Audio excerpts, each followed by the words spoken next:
Comment investir sur la thématique de l'eau? Voilà le sujet qui va nous animer aujourd'hui dans Patrimoine Passion. Et pour en parler, j'ai le plaisir de recevoir Yann Loin. Bonjour Yann Loin. Bonjour Nicolas. Vous êtes directeur commercial de Pictet Asset Management en charge du segment des indépendants. Alors aujourd'hui, on va évoquer cette thématique d'investissement qui est l'eau. Alors l'eau, on en parle depuis longtemps en matière d'investissement, je veux dire, ou en tout cas au travers de son activité économique. On appelle même ça l'or bleu. Il y a une dizaine ou une quinzaine d'années, un certain nombre d'experts évoquaient notamment un sujet grandissant économiquement.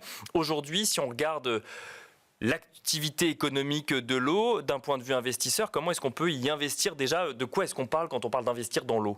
Oui, alors déjà, je suis très content que vous placiez cette rubrique dans les placements passion. Alors, c'est vrai que c'est un placement en tout cas qui fait du sens. Ça, c'est une première chose qui est très intéressante. Et il y a 25 ans, lorsque chez Pictet, on a développé cette thématique de l'eau, finalement, on était en pleine bulle Internet, en pleine bulle des valeurs Bien sûr, Internet, et ça ne faisait pas forcément... on regardait du côté des valeurs tech, ou en tout cas Internet. C'est ça, c'était pas forcément quelque chose qui était très à la mode. Et on se rend compte que 25 ans après, la thématique n'a cessé de se renforcer. Alors comment est-ce que l'on investit dans l'eau? Pourquoi on investit dans l'eau? D'une part, pour favoriser l'accès à l'eau partout dans le monde, en fonction de contraintes qui sont très dépendantes de la région dans laquelle on va investir, des contraintes à la fois naturelles, économiques, techniques. On va également investir dans les technologies de l'eau, le traitement de l'eau, comment traiter, purifier, assainir l'eau, là aussi partout dans le monde, avec des contraintes bien différentes. Et puis dans la gestion des déchets également, puisque les déchets qui sont rejetés au sol, sur Terre, sont les premiers polluants également de l'eau. Donc c'est l'une des contraintes, l'un des segments d'investissement également que l'on va traiter.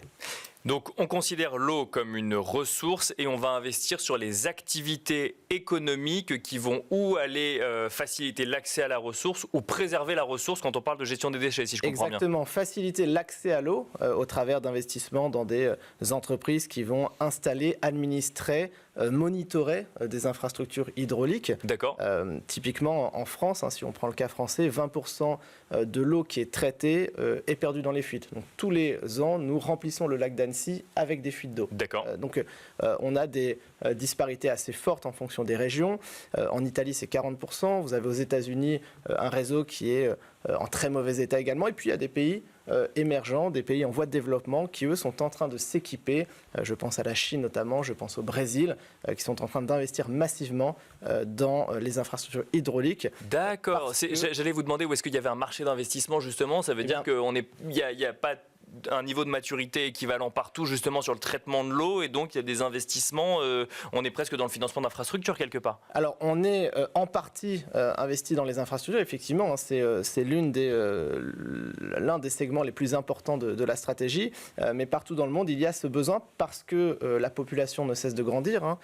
Tous les jours la population humaine présente sur Terre s'agrandit, nous gagnerons encore 2 milliards d'êtres vivants d'ici 2050, et l'eau a la particularité d'être une ressource finie, qui est renouvelable certes, suivant des cycles qui sont quasiment infinis, mais une ressource finie et qui est contrainte par une demande qui est de plus en plus importante, une demande qui provient de l'agriculture, qui provient de l'industrie, de la tech aujourd'hui, parce que les data centers sont à la fois hydrovores et énergivores, et pour fabriquer de la data, on a besoin de refroidir ces data centers, donc on fait du prélèvement en eau qui sont très importants, et puis pour alimenter en électricité ces data centers-là, il faut aussi faire tourner des centrales nucléaires qui sont également refroidies par de l'eau.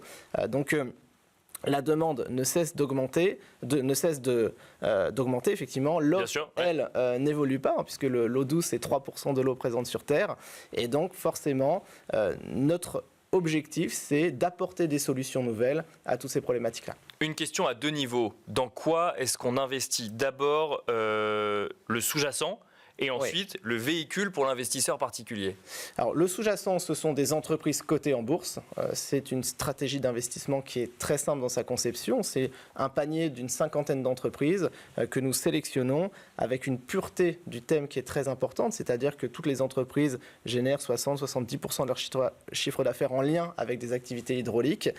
Et puis comment est-ce que l'on investit? Eh bien au travers de contrats d'assurance vie, au travers de plans épargne retraite, typiquement Via un fonds qui investit lui-même du coup dans des sociétés qui sont sur cette thématique-là, mais pas forcément à 100%, mais vous avez dit au moins 70%. C'est ça, exact. Alors, on a rarement des sociétés qui font 100% de leur chiffre d'affaires, ça existe, mais c'est une thématique qui a l'avantage d'avoir aussi des tendances, de reposer sur des tendances qui sont extrêmement fortes, tendances démographiques, j'en parlais à l'instant, le changement climatique est aussi un sujet d'envergure. 75% des catastrophes naturelles sur les 20 dernières années sont liées à des problématiques d'eau, en tout cas sont en lien avec la problématique hydraulique. Et puis également la pollution, où aujourd'hui nous avons cette nécessité de traiter de plus en plus de polluants, qu'ils soient de sources plastiques, de sources chimiques, médicamenteuses. D'accord. Et chaque jour, des experts identifient de nouveaux polluants qu'il faut ensuite traiter pour assainir au maximum les eaux usées et rendre les eaux potables de la meilleure qualité possible. Est-ce qu'on peut parler de performance sur un sujet aussi vital que l'eau? Est-ce qu'il y a des performances? Est-ce qu'on peut parler? Est-ce qu'il y a de la spéculation sur ce marché-là aussi? Alors, effectivement, on peut investir dans les contrats sur l'eau. Ça existe. En Californie, en Australie, typiquement, des contrats sur l'eau ont été mis en place pour donner une valeur à la ressource. D'accord. Parce que aux États-Unis, typiquement, vous avez les water rights, c'est-à-dire qu'un agriculteur dont la ferme est positionnée sur une rivière a tous les droits sur cette rivière-là. Donc, des contrats sur l'eau ont été mis en place pour que les agriculteurs puissent se revendre leurs droits à consommer. D'accord. Nous, on n'investit pas du tout sur ces contrats-là. Ça, c'est aux États-Unis uniquement? Aux États-Unis, en Australie également, peut-être dans d'autres régions du monde maintenant, mais ça, c'est pas du tout le sujet de la stratégie d'investissement. Nous investissons uniquement dans des sociétés qui vont apporter de nouvelles technologies, qui vont faciliter l'accès à l'eau, qui vont proposer des solutions typiquement pour faciliter l'irrigation des sols avec une moindre consommation d'eau, la fameuse irrigation goutte à goutte, pour mieux administrer le réseau hydraulique, pour mieux filtrer l'eau potable au domicile des personnes. Donc, ce sont vraiment des solutions d'investissement qui apportent des réponses à des besoins qui sont exprimés et qui reposent sur des tendances qui sont extrêmement fortes. Quand on veut investir du coup dans l'eau parce que ça fait du sens, est-ce qu'il faut s'attendre à avoir des performances plus faibles au-delà du fonds, mais de manière générale, ou est-ce qu'on peut avoir des investissements performants quand même? Alors, depuis, sur les 25 dernières années, puisque la stratégie a été lancée il y a 25 ans, les performances sont meilleures que l'indice action international sur 25 ans. Pourquoi? Parce que de par la particularité du thème d'investissement, c'est-à-dire que quelle que soit la prochaine intervention de Trump, est-ce qu'il y aura des barrières douanières supplémentaires ou pas, quelle que soit la nature de l'intervention de Jérôme Powell demain, nous aurons besoin d'irriguer les sols, nous aurons besoin de boire, et l'eau est une ressource indispensable à l'humanité. Et pour cela, nous devons la préserver, nous devons investir massivement. Et c'est la raison pour laquelle les tendances structurelles génèrent une croissance supérieure sur le long terme.